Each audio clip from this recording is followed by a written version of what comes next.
Welcome to Jar's World of Fashion. Today Jar is going to step you through the process of preparing alpaca fleece for spinning.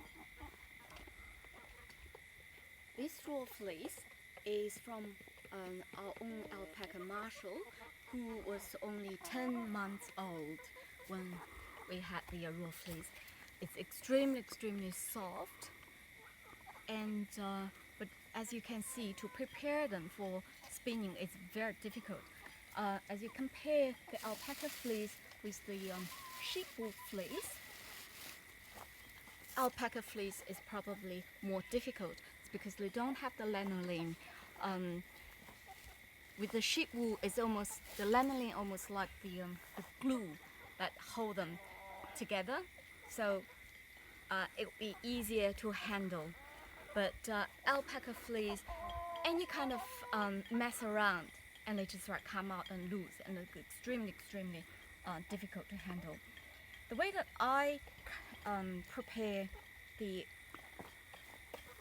raw fleece, alpaca raw fleece, is if you have a bunch sitting on your lap, the way to do it is to find some of the locks. That you have to just make use of the locks as much as you can, as much as possible,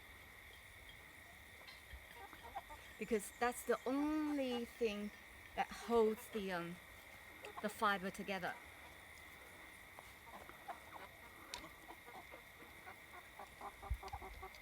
Once a little bit of is a handful, you use a dog flicker brush. Because the wool carder will be too thick. You need the brush, the teeth is very fine and strong. So you flicker the tips very lightly, because if it's too hard, and they will come out of your hand. You basically only just need to get the vegetable matter, things that you don't want, okay, and let open up. And I have a box like this. Traditionally, it's a Chinese antique that used to put the coins in, but I find it's very useful for this purpose. The one, it's already on your brush. If it's too dirty, I'll probably just get rid of them. Oh, like this one, it's a lot of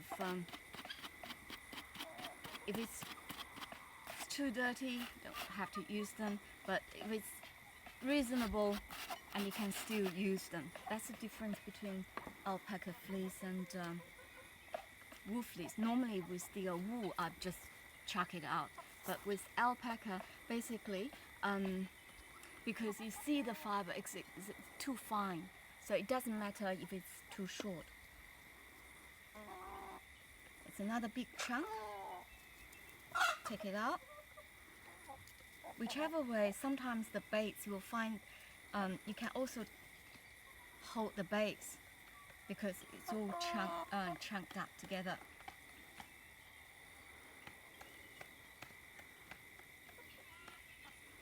And the vegetable matter and everything, I prefer to handle with my hand before I do the brushing or cutting or combing, whatever you call it.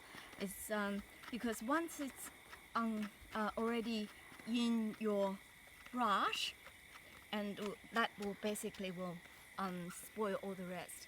It's very dirty actually inside with seeds and dirt and everything.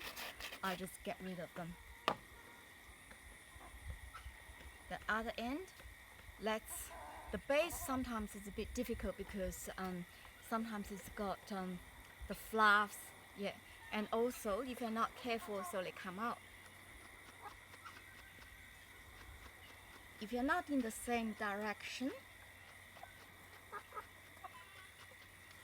it's more difficult to handle. You see, there's quite a lot in there. It's very nicely, but once they are on the brush already, and you can just keep cutting them.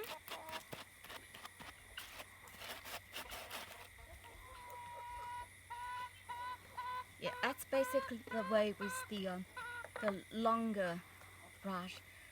With the short ones, as I go through them, I will just find some short ones, and I put into a bigger cutter.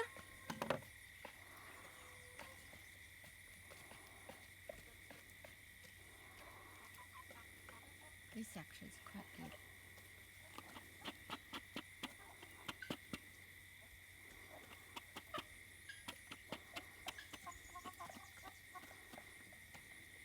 Okay.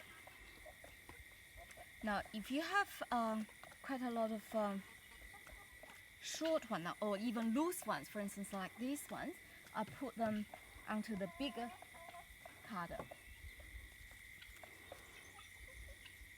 But use a finer brush and start to do the way that you do the normal carding.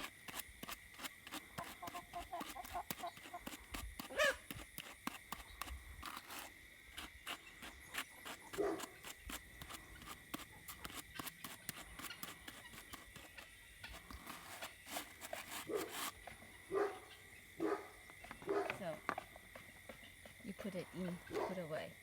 In the end, if you have a look, it doesn't need to take a lot of time, but it's already very good, and will take you quite a while for the spinning. Thank you for watching.